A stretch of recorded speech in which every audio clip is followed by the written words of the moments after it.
এই মুহূর্তের পর সবথেকে বিরাট বড় খবর, এডিসির জন্য একাধিক সুবিধায় উপমুখ্যমন্ত্রী পদে সমঝোতায় কি মথা বিজেপি, বিস্তারিত জানিয়ে দেব, সঙ্গে থাকবেন।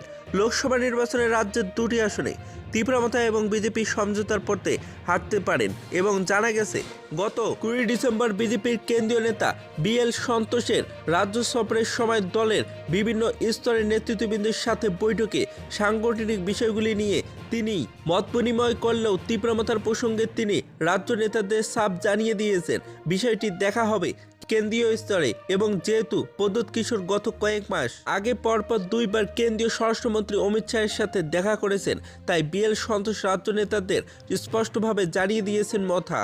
রাজ্য নেতাদের তা নিয়ে মাথা ঘামানোর কোনো দরকার নেই, যা করবে বিজেপির কেন্দ্রীয় নেতৃত্ব এবং রাজ্য নেতৃত্ব যে কোনো নিজেদের মতো করে সাংগঠনিক শক্তি বৃদ্ধির উপর আরও বেশি করে গুরুত্ব আরোপ করেন তার দিক নির্দেশ দিয়েছেন তিনি। এবং জানা গেছে তীব্রমতার সামনে বিজেপির কেন্দ্রীয় নেতৃত্ব বেশ কিছু অপশন তুলে ধরতে পারেন, কারণ লোকসভার পূর্ব ত্রিপুরা আসনটি নিয়ে কিন্তু বিজেপি রাজ্য এবং কেন্দ্রীয় নেতৃত্ব কিছুটা শঙ্কিত, যে কারণে এই আসনগুলিতে জয় নিশ্চিত করতে তারা মথার কাছে বেশ কিছু অপশনও তুলে ধরবেন। এবং এর মধ্যে অন্যতম হলো মন্ত্রিসভার মথাকে অন্তর্ভুক্ত করানো, এডিসির হাতে অধিক ক্ষমতা প্রদান, টাউন কমিটির গঠন প্রয়োজনে উপমুখ্যমন্ত্রী পদে মথার কোনো বিধায়ককে নিয়ে আসা, এই সমস্ত প্রস্তাবগুলি প্রদ্যোৎ কিশোর দেববর্মনের সামনে তুলে ধরা হতে পারে। জানা গেছে এই মুহূর্তে মথার একটা অংশ মুখিয়ে রয়েছে বিজেপির সাথে সমঝোতায় গিয়ে, আর মন্ত্রিসভায় জায়গায় নিতে তাদের অভিমত স্রোতের প্রতিকূলে থেকে কোনোদিনই সামনের দিকে অগ্রসর হওয়া চায় না, তাই বিজেপির সাথে সমঝোতায় গিয়ে অর্থাৎ স্রোতের